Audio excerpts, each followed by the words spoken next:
Hello and welcome to another episode of Killer Ant Reviews. Today I'll be talking about The Runelords by David Farland.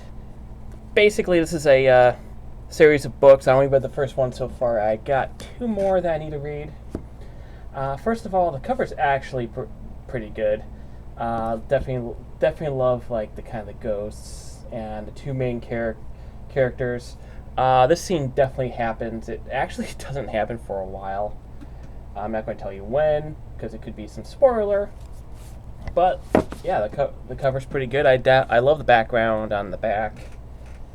That's why I like a lot of fantasy books and sci-fi. The covers are just so cool.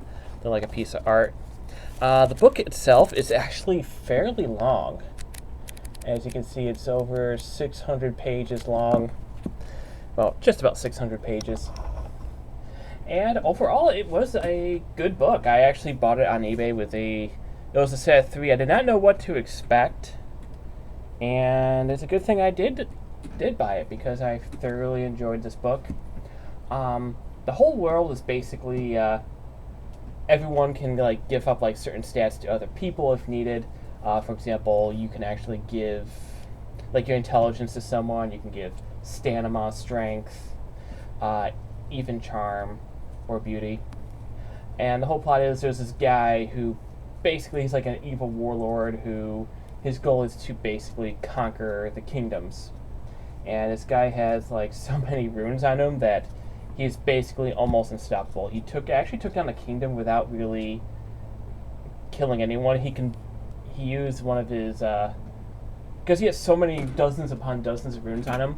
He legit basically convinced the kingdom to lay down arms because he's so powerful. And when people come to try and kill him, he's faster and stronger.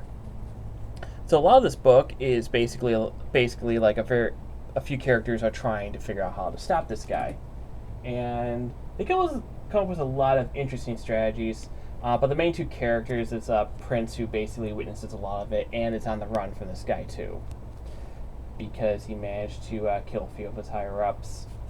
And then there was a princess who was part of one of the fallen kingdoms who's traveling with him. Overall, there's a lot of action in this book. I love the world building. The world building itself is the best part, because you're basically thrust into this world. You're like, I don't know what to do, anything about this thing, and it explains everything as time goes on. And it even has some really cool strategies too. One of them is kind of like a serpent, where a bunch of warriors just give each other like runes so each one gets stronger and stronger.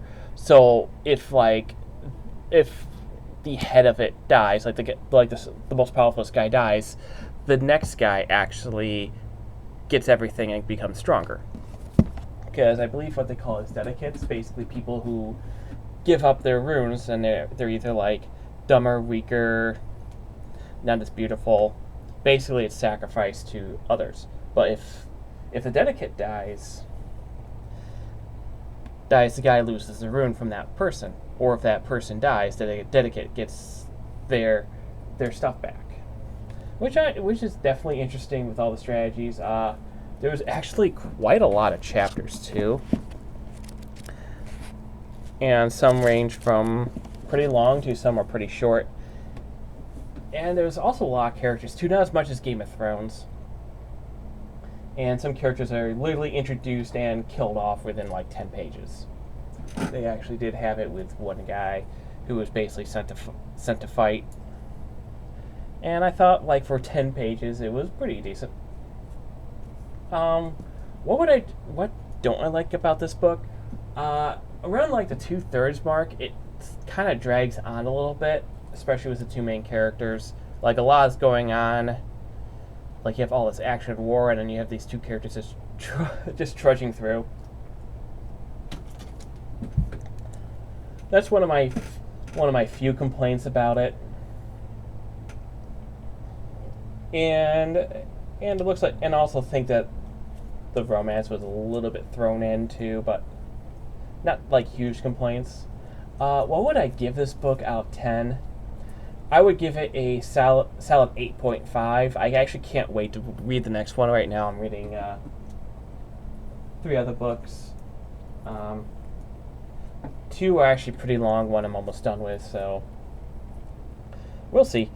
So if you do happen to come across this, and you love fantasy, especially if you love Game of Thrones, I would suggest this. So until next time, this is Killer Ant.